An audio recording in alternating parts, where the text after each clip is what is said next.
Hello, I'm Sami Zaidan. This is Counting the Costs on Al Jazeera, your look at the world of business and economics. This week, the Taliban economy. After decades of running a parallel administration, can they avert a crisis as the US freezes Afghanistan's billions in reserves? Brazil's deadliest man-made environmental disaster. 5 years on and tens of thousands are yet to be compensated, but a $7 billion lawsuit against the Anglo-Australian mining giant is heading back to a London courtroom. And the Gambia lifts COVID restrictions, but the West African country could be a long way from recovery with no control over half its economy. When Kabul fell, it did so without a shot being fired. The Taliban walked into power as the country's president, Ashraf Ghani, fled the country, allegedly with millions stuffed inside suitcases. The Taliban has the keys to the presidential palace, but they don't have access to all the levers of power, including billions of dollars held overseas. In fact, the Taliban inherit the world's seventh poorest country. International aid accounts for 75% of the government's budget and, according to the World Bank, about 43% of the economy. Last year, about 47% of the population lived below the national poverty line, according to the Asian Development Bank. And poverty could accelerate after the United States froze $9.5 billion in international reserves held by Afghanistan's central bank. It also stopped the shipment of dollars to the country before the government's fall. Without the greenbacks, the economy may collapse. Dollars are needed to pay government salaries, keep the financial system afloat, and pay for imports as the country runs a trade deficit. Without it, the currency will continue to depreciate, causing inflation, and food prices are likely to rise. The International Monetary Fund is withholding $460 million it was supposed to send to Afghanistan as part of its COVID relief program. Washington could use that as leverage to make sure the Taliban forms an inclusive government and doesn't become a haven for armed groups. But that may be easier said than done. The Taliban have existed outside the formal banking sector for the last 2 decades. They've relied on taxing trade routes, with drugs only forming a small part of their revenue stream. That's according to UK think tank Overseas Development Institute. An example would be the southwestern province of Nimruz, which borders Pakistan and Iran. The Taliban collects $54 million in revenue every year. That breaks down as follows: $17 million as a levy on fuel, $23 million as a tax on goods entering from Iran and transiting through the province, and $5 million collected from the drugs industry. Right, let's get some analysis now with Jonah Blank. He's a lecturer at the National University of Singapore and a senior political scientist at the Rand Corporation. Good to have you with us. So, without the international military spending, without the international aid, what do you think is going to happen to the Afghan economy? Well, it will certainly be very severely hurt. The Afghan economy is founded on, it relies on international development aid. And it relies on the spending of the United States military and of other militaries that are there. So this will really be a hard hit. But I think the biggest problem is going to be how the Taliban manage to reorient not only the economy but society. The warning signs, I think, are not are really quite worrisome. And on top of that, do you think the US is going to use Afghanistan's reserves and the flow of dollars into the country? It can use that to kind of influence the political landscape there. It will try, but I'm not sure that it will succeed. The Taliban has proven in the past that it's interested in money, but money is not really as powerful a tool as some outsiders might think. As long as it has enough funding to fulfill its basic duties as it sees them, then I think it's not really going to care whether an extra billion, 2 billion here or there come into the treasury. It needs enough money to get by, and it, quite frankly, is going to have that just from customs revenue, illegal narcotics, and various other flows that are not dependent on the international economy. What about China and Russia? Do you think they can fill some of the vacuum or the void there? And can they benefit from the departure of Washington? I would say highly unlikely. There's a lot of discussion about China in particular filling the gap, and I just don't see that happening. China has had 20 years in which it had a free hand to do any business deal it wanted. It has explored rare earths, it has explored copper mining, there's been talk of a pipeline that never went anywhere. If China didn't do these things, with the United States providing the security environment for free, it's hard to see why they would do it when they would have to pick up the security costs. As for Russia, they just don't have the money. They don't really have the interest in doing this, and they've had the experience in Afghanistan. I don't think they're really going to want to get back in a really significant way. So given what you've just said, then one assumes that all the talk about the Taliban sitting on $1 trillion of mineral wealth, they're not going to be able to access that very easily now. Not at all, even if it's true. That 1 trillion figure goes back to a Pentagon study of something like 10 years ago, and it never has amounted to anything. It's all really based on a lot of speculative numbers. What would happen if these rare earths and other mineral wealth were in fact present and able to be brought to the world market at prevailing prices? And every element of that analysis is at best questionable. All right, so given everything, or putting everything you've said into context, will the Taliban simply fall back into the sort of mode they've been used to dealing with, which is running a shadow state, a shadow economy, and relying on the sort of revenue streams it has developed over the last 2 decades? That's what the signs look like. We've seen a lot of indications of Taliban actions not lining up with Taliban rhetoric, and we have to deal with the basic fact that the Taliban is not really a cohesive, top-down organization. It is a lot of different clans, groups, tribes, all with their own separate agendas. And Kabul will have a really difficult time imposing any real order. We have to remember that every Afghan government, going back centuries, probably going back forever, has been a very decentralized regime.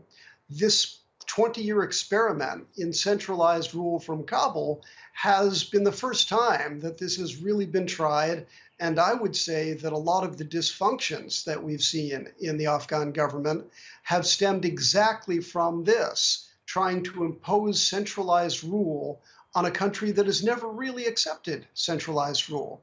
The Taliban will find the same thing.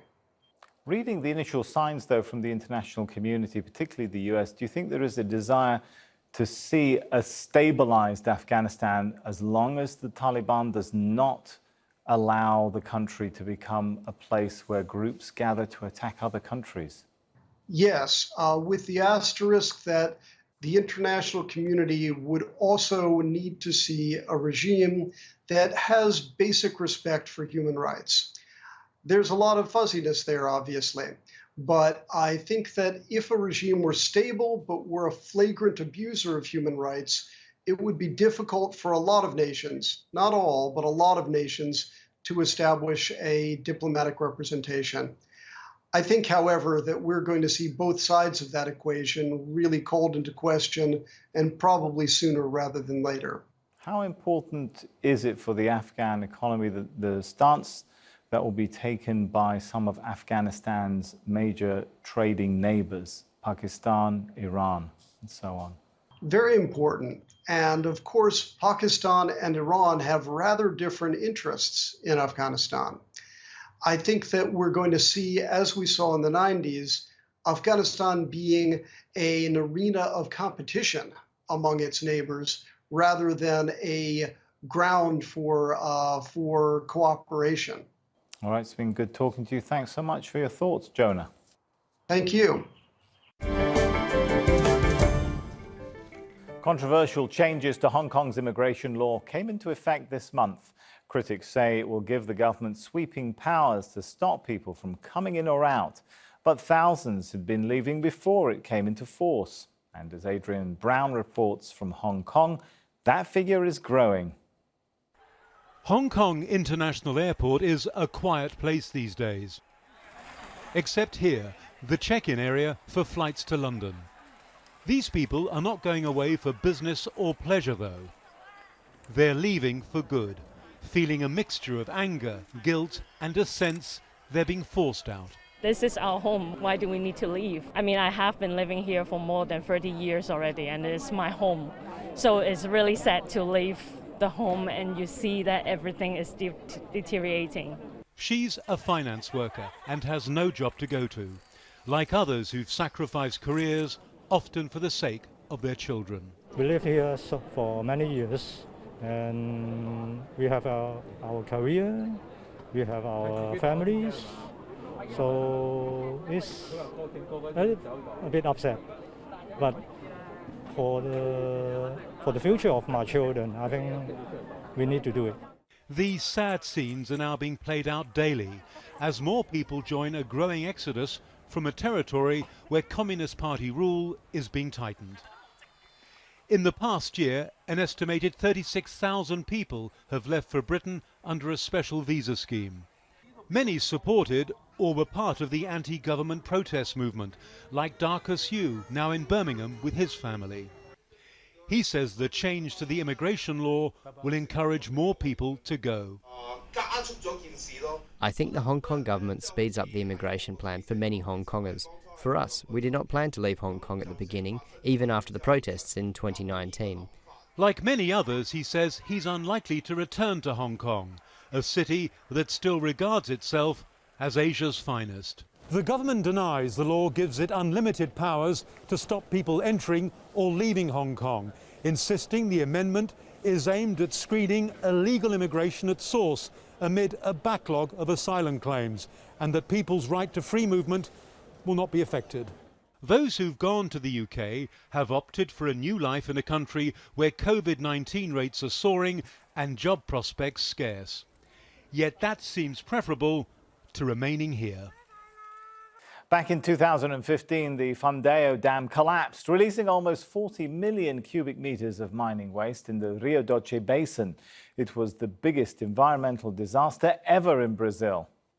It killed 19 people and wiped out villages as the waste swept down the river to the Atlantic Ocean more than 650 kilometers away. The dam was owned by the Samarco venture between BHP and Brazilian iron ore mining giant Vale. 5 years later, some 200,000 people are still seeking compensation related to the disaster. In July of this year, a London Court of Appeals agreed to reopen the $7 billion lawsuit against Anglo-Australian mining giant BHP. Well, to get to this stage, lawyers have had to overturn decisions that have gone against claimants. Joining me now from London to tell us all about the Fundeo Dam litigation case is Pedro Martins. Pedro is a partner at law firm PGMBM and the lead lawyer in the case representing the Brazilian claimants. Good to have you with us. So first of all, why do you think the Court of Appeal agreed to reopen the case? Well, the judges in the Court of Appeal believe that the appeal has a real prospect of success. They have highlighted the exceptional nature of the case and said that the claim itself is of exceptional importance, both because of the number of claimants and the importance to them of obtaining such compensation as they may prove to be entitled to. They have agreed that judges in previous decisions had actually originally failed to address essential points that go to the heart of the issues that need to be discussed in order to allow our clients to finally get compensation. Such as what, Pedro? Give us an example of sort of claims being made. So we represent over 200,000 claimants. They are divided in different categories. We represent municipalities, represent legal persons, we represent legal entities as well. I can give you two examples that for me are very descriptive of how bad the accident was. The first one, our individual clients have lost memorabilia. So basically, we're talking about very vulnerable people in very vulnerable rural areas. So by memorabilia, I mean pictures of their families. They kept these memories in pictures, not digital pictures, not uploaded to a computer, but actually photographs. And the muds basically took everything when he passed, destroyed their houses and destroyed also their memories in a sense. Another one that it's quite descriptive of how disastrous this was is the claims made by the Krenak indigenous communities. The river in the Krenak tradition actually represents their a god for them, almost like their mother. It's called Watu. That's how they call the river. So basically, when the wave of toxic mud destroyed their river, it killed parts of their culture. Now, you know, the issue concerns Brazil. Brazil has courts. You've got to ask the question, why is this being heard in a UK court? Basically, because BHP is a UK-based company. They are domiciled here. Now, claimants believe that upon appeal, we'll be able to establish jurisdiction in England against BHP. We argue that the redress that's allegedly being given in Brazil is completely inadequate. And BHP has largely protected itself from the legal consequences today. And our clients, we argue, have the right to pursue this case where they are domiciled. Well, BHP, as I'm sure you know, claims it's going to pay compensation, I think 360 million in financial assistance this year alone. That's likely, they say, to rise to almost $1 billion. Is it necessary to go to court at all? Our clients do not feel that they have adequate justice in Brazil, either through the Settlement Scheme Foundation that was created by BHP and is controlled by BHP. And on this, please don't take just my word for it. The United Nations have been damning on BHP. The UN Special Rapporteur, Baskut Tungkak, has argued that those responsible for the disaster, including, of course, BHP, had failed to effectively support or compensate the victims. He specifically, by the way, highlights the inadequacies of the Renova Foundation, this settlement foundation that was created. So it's not about it's not about whether what BHP is offering is enough. It's some serious doubts about whether any of these promises are going to come true. Well, in fact, I think it's both, Simon. The amount of compensation that are being offered in terms of settlement in Brazil are far from being adequate to fully compensate these victims and the damage that they have suffered. BHP is arguing the case should only be heard in Brazil. Why do you think that is? Well, I think BHP so far has managed by means of using very expensive lawyers and using some procedural intricacies of the Brazilian legal system to be able to avoid its liability, to be able to avoid the fact that it should be held accountable in its entirety for the damage that they have caused. I don't think that they want this case to come to the international scenario. There's huge pressures. Pressures in Europe are much larger than they are in Brazil for BHP and their shareholders. All right, thank you so much for talking to us. Yeah, thank you. Business activities may be slowly returning to the Gambia after COVID-19 restrictions have been lifted. But two of the country's important economic sectors, diaspora remittances and tourism, continue to flounder. The two sectors constitute about half the country's GDP. And experts are warning, unless they recover fast, the future of the economy could be in trouble. Ahmed Idris reports from Banjul. At the port of Banjul, a few ships dock, waiting for cargoes. Shipping activities may not be near what the government expects after COVID-19 disruptions. But for Modula Minsanyang, who runs a seafood export company, it's an encouraging sign. He says for businesses like his to remain afloat, they need support. So if we get trawlers and we get help from government, like let's say sort of a loan, sort of a grant, you'll be able to purchase a lot of fish and be able to process it and be selling it locally within the sub-region. On the still waters of Oyster Creek, dozens of boats anchored are waiting for tourists, but only a few of them came. Lamin Kinte is hoping to convince some of them to ride in his boat. When we arrived, he was happy to show us the creek and the river Gambia.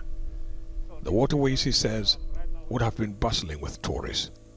Now hope is the only thing left for the industry. We have thousands of employees who are right now late and then at home. So basically most of the places are also closed due to maybe rent issues and other financial issues. So completely it is completely a difficult situation at the moment. Gambia lost $40 million in tourism revenue in 2020. For a small economy, that's devastating.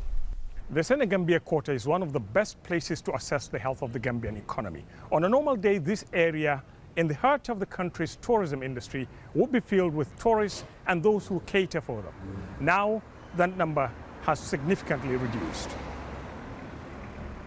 Business leaders here say economic activities may be resuming slowly, but recovery is still far off. It has not ended, but there is some progress, and recently I'm pleased to say the Chamber hosted its trade fair, Gambia International, after 2 years. He says 1 out of 3 businesses here in the Gambia may not survive the pandemic, and 1 out of 6 businesses that do survive are expected to face long-term cash flow problems. That could mean more job losses or outright closures for some. While some businesses in Europe and Asia are beginning to recover from COVID-19 disruptions, remittance from Gambians living abroad, accounting for over 20% of the GDP, is not expected to return to its pre-COVID-19 levels. That means more uncertainties for families and the economy of the Gambia. The United Nations is warning climate change is on the brink of becoming irreversible. That's pushing people to find new ways to reduce greenhouse gas emissions. Well, one company in Chile is turning to insects. Our Latin America editor, Lucia Newman, has the story from the city of Talca. They feed night and day at a staggering speed. 1 kilo of black soldier fly eggs eat 25 tons of organic residue in just 1 week.